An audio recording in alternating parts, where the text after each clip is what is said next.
बिस्मिल्लाहिर्रहमानिर्रहीम। इसमें हम बात करेंगे जो मैन विटनी यू टेस्ट है उसकी इंटरप्रिटेशन के बारे में।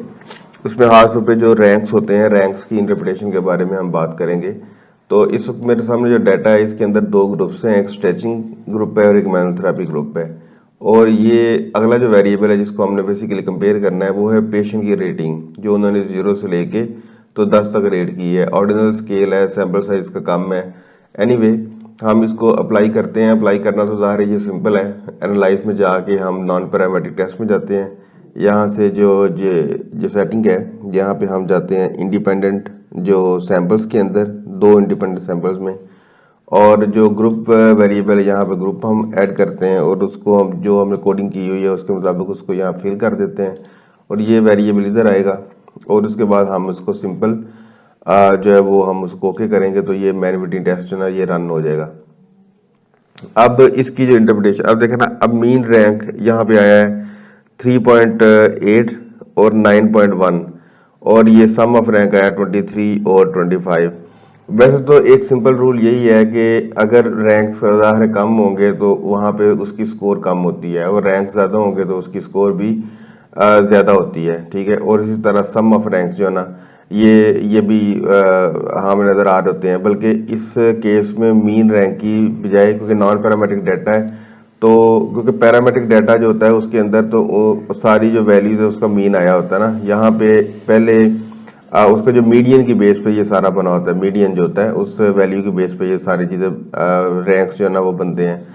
तो ये सम ऑफ रैंक्स जो है ये उन टोटल जो रैंक्स है उसकी जो स्कोर होती है। तो इसमें ज़्यादा जो डिपेंडेबल है ना वो सम ऑफ रैंक हो सकता है इस केस में। और इसके बाद ये जो वैल्यूज़ हैं जो कि हम देख सकते हैं कि मैन विटनी यू टेस्ट एक वैल्यू है, विल्कॉक्सन डब्ल्यू वैल्यू है, जी है, और जो आगे जो पी वैल्यू जो कैलकुलेट हुई है। तो इसमें जो इम्पोर्टेंट वैल्यू है वो मैन विटनी यू टेस्ट, ये वैल्यू इम्पोर्टेंट है। बाकी विल्कॉक्सन और जो जी वैल्यूज है ये वैसे मतलब एक डाटा को वेट करने के लिए तो साथ में कैलकुलेट हो जाती हैं, लेकिन ऐसा उसमें इम्पोर्टेंट जो वैल्यूज हैं वो ये तीन है। मतलब एक मैन विटनी, एक मीन इसका रैंक, एक सम ऑफ स्कोर और मैन विटनी यू टेस्ट और इसकी जो पी वैल्यू, चार वैल्यूज जो टोटल है वो इम्पोर्टेंट है। तो बात यह कि रैंक होता क्या है ना, मीन रैंक क्या, रैंक बेसिकली क्या होता है। तो इसको समझने के लिए थोड़ा सा हम अभी साथ में एक्सेल का यूज़ करते हैं। तो जैसे फॉर एग्जांपल ये हमारे सामने डाटा है, मैं ज़रा इसके लेवल ऑन करता हूँ तो इसी डाटा को हम उठा के हम लेके जाते हैं एक्सेल में। क्योंकि नॉन पैरामेट्रिक डाटा है इसके अंदर जो वैसे एवरेज वगैरह तो होती नहीं है, मीन जो वैसे होता है वो नहीं होता। इसमें उन्होंने ऑर्डिनल पहले डाटा को, जो रैंक जब कैलकुलेट होते हैं तो पहले वो डाटा को ऑर्डिनल वे में रेंज होता है डाटा, इरिस्पेक्टिव कि वो कौन सा ग्रुप है। मतलब अगर दो ग्रुप है या तीन ग्रुप है तो ग्रुप का ख्याल रखे बगैर पहले सारी वैल्यूज को ना एक रैंक असाइन होता है और उसके बाद फिर उसकी कैलकुलेशन होती है दोनों ग्रुपों के हिसाब से। तो हम जैसे फॉर एग्जांपल ये वाला एक जो सारी स्कोर है इसको मैं एक और कॉलम में यहाँ पेस्ट करता हूँ और इसको सिर्फ इस कॉलम को मैं थोड़ा अरेंज कर लेता हूँ स्मॉलर से लार्जर में, ताकि थोड़ा अंडरस्टैंड करना इजी हो।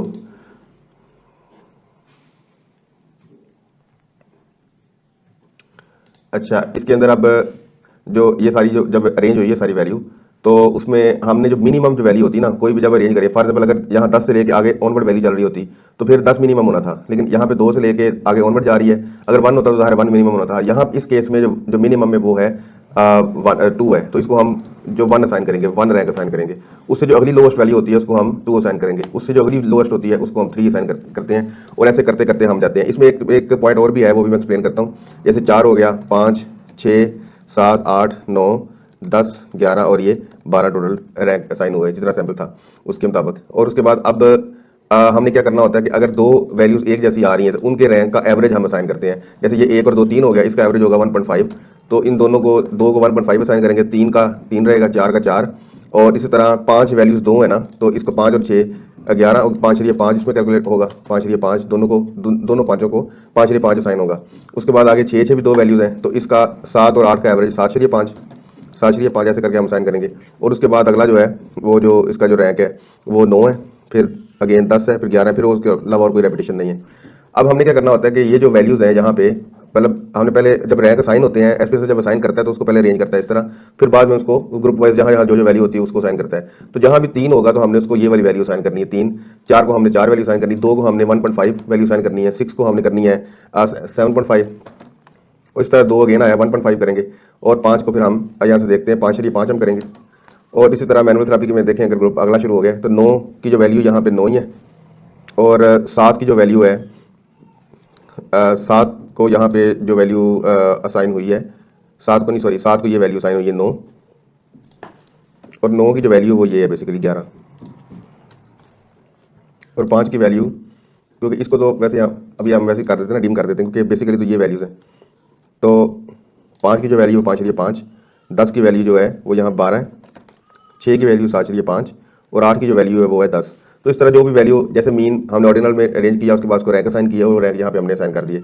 अब आगे फर्दर एसपीएसएस इसको इसी का जो मीन रैंक होता है इसका मीन निकालता है, और इसी तरह दूसरे ग्रुप का भी मीन निकालना, और जो सम ऑफ रैंक होता है इन्हीं रैंक्स का सम होता है, और जो दूसरे ग्रुप का भी सम हुआ। तो अब ये डिपेंड कर रहा होता है कि अगर तो हमारी जो स्कोर है वो ज़्यादा होना अच्छी बात है, तो फिर ज़ाहिर है जो रैंक जितने जिस ग्रुप में रैंक ज़्यादा होंगे तो वो उतना उसका स्कोर बेटर होगा, और जिस ग्रुप में रैंक थोड़े होंगे तो ज़ाहिर उसका स्कोर बैड होगा या पुअर होगा। तो लेकिन अगर स्कोर कम होना अच्छी बात हो, जैसे इस केस में तो स्कोर ज़्यादा होना अच्छी बात है, तो इसका मतलब है कि मैनुअल थेरेपी की रेटिंग अच्छी है ओवरऑल। तो लेकिन अगर पेन हो जैसे, तो पेन में जितना स्कोर कम हो तो अच्छा होता है। तो फिर हमने ये देखना होता है कि जिस स्कोर का जिस ग्रुप में जो स्कोर है वो कम है, वो हमने कंसिडर करना होता है। तो इसके अलावा जो बाकी जो स्टैटिस्टिक्स है, जैसे ये मैन विटनी यू टेस्ट है, इसको हम ये देखते हैं कि ये जितनी स्मॉलर हो वो स्मॉलर जो वैल्यू है वो अच्छी होती है, और अगर लार्जर हो तो वो बुरी होती है। ये तय करना कि स्मॉलर कौन सी होगी और लार्जर कौन सी होगी, ये डेफिनेटली ये एसपीएसएस ने अपने हिसाब से कैलकुलेट किया होता है। वैसे अगर इसको कैलकुलेट करना हो तो इसका फार्मूला है, इसकी एक क्रिटिकल वैल्यू अपनी भी होती है, एक टेबल होता है, उसके साथ वो कंपेयर करके उसको कैलकुलेट किया होता है उन्होंने। तो ओवरऑल हमने यही देखना होता है कि जो अगर तो ये जो स्कोर है मैन विटनी की, ये जो मीन जो रैंक है किसी भी ग्रुप का उससे छोटी है अगर, तो वो एक अच्छा पॉजिटिव चीज़ होती है कि उसके अंदर जो डिफरेंस है वो ज़्यादा है। और ख़ास तौर पे ये जो वैल्यू इंपॉर्टेंट होती है जिसके अंदर ये लिखा हुआ है, तो मतलब सामने नज़र आ रहा है कि जो पी वैल्यू है 0.05 से कम है, तो वो सिग्निफिकेंट इफेक्ट जो ना वो शो कर रही होती है। तो रैंक के बारे में जो एक क्वेश्चन होता है कि ये रैंक क्या होते हैं, तो बेसिकली ये रैंक होते हैं कि पहले वो ऑर्डिनल डाटा उसको ऑर्डिनल फॉर्म में डाटा को अरेंज करता है एसपीएसएस, फिर जो लोएस्ट जो स्कोर होती है उसको रैंक 1 असाइन होता है, उससे बाद अगला अगर 2 उसको असाइन करता है, फिर अगली लोएस्ट को 3, और ऐसे आगे ओवरवर्ड चलते जाते हैं।